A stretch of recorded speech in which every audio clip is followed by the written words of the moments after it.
Welcome to BalTec series of tutorials.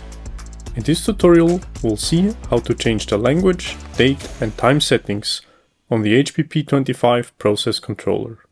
To choose the language, we'll go to Settings, we select the key. With the arrows, we can choose the language. Over here, we can type in the correct date. On the right side, we can select the format of the date.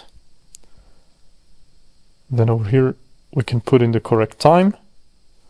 And again, on the right side, select the format of the time and confirm the settings at the end. Thank you and goodbye.